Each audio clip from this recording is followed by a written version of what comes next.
Want to speak real Greek from your first lesson? Sign up for your free lifetime account at GreekPod101.com.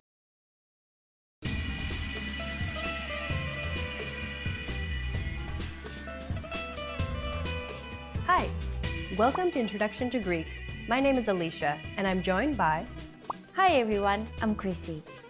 In this lesson, we'll focus on teaching you the most useful Greek words and phrases for absolute beginners. Make sure you're repeating the words out loud after I say the examples. Are you ready? Let's get started. The best phrase to learn when studying a new language is one that expresses gratitude and appreciation. If you had to learn only a single phrase, this would be it. We taught you this word in the first lesson of this series. Do you remember what it was? Ευχαριστώ. It means thank you. Ευχαριστώ. Keep repeating after Chrissy until you get it. Ευχαριστώ. Your turn. Ευχαριστώ. Ευχαριστώ. Do you remember this mark here?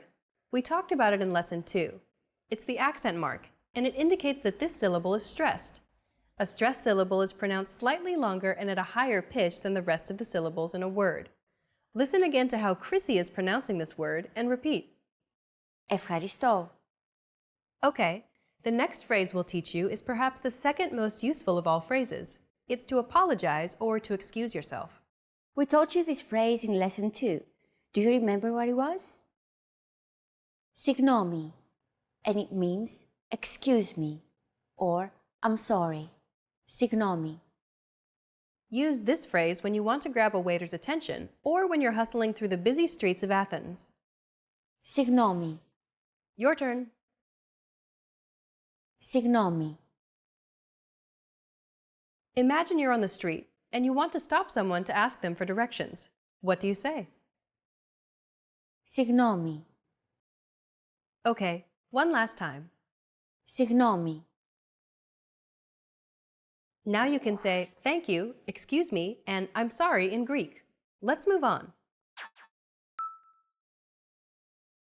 Asking where something is an incredibly important and useful phrase to learn. You're going to need this when asking where the toilet, the metro station, or where the hotel is. To ask where something is, you need to add an article in one of the 3 genders, plus the name of the place or location after this phrase here. Πού είναι? For example, you want to ask, where is the toilet? You need to use the feminine article because the word toilet, which the article defines, is feminine in Greek. Πού είναι η τουαλέτα? When you first start learning Greek, don't worry too much about mixing up the gender of articles. This is something you learn with time and a lot of study. Plus, Greeks will understand your question well enough no matter what. Next, for the metro station, it'll be... Πού είναι ο σταθμός του μετρό? And so on. You can ask where something is by simply starting with... Πού είναι? Πού means where. Είναι translates to is.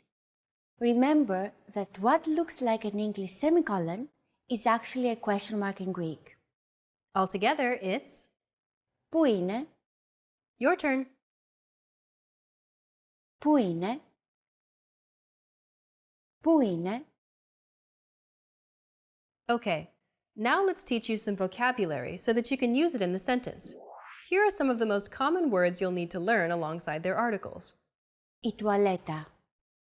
The toilet. Η τουαλέτα. Πού είναι η τουαλέτα?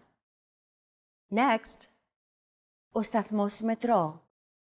the metro station. Ο σταθμός του μετρό. Πού είναι ο σταθμός του μετρό? If you ask someone this question, they'll direct you to the closest metro station. If you'd like to ask where a specific metro station is, like the Acropolis metro station, for example, simply place the station name after metro station. Ο σταθμός του μετρό. Ο σταθμός του μετρό Ακρόπολη. Πού είναι ο σταθμός του μετρό Ακρόπολη? Next, Το ξενοδοχείο. the hotel. Το ξενοδοχείο. Πού είναι το ξενοδοχείο? For a specific hotel, do the same thing as a metro station. Just place the name after hotel. Το ξενοδοχείο. Το ξενοδοχείο Hilton. Πού είναι το ξενοδοχείο Hilton? Next, Το σούπερ μάρκετ. The supermarket. Το σούπερ μάρκετ. Πού είναι το σούπερ μάρκετ?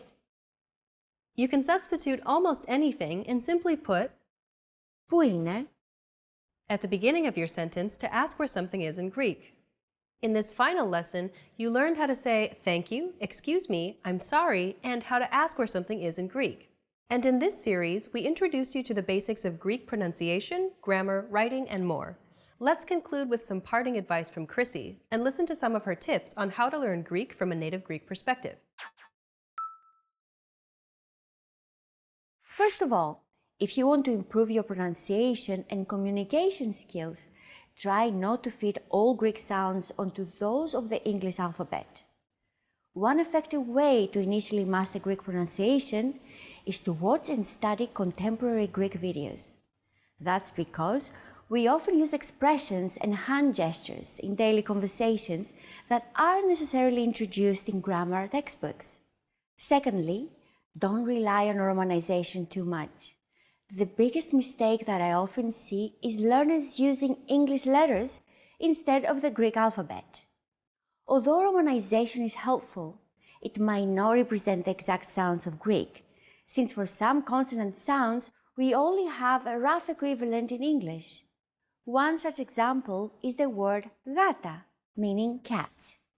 This is usually romanized with an initial G letter, but it is not pronounced gata.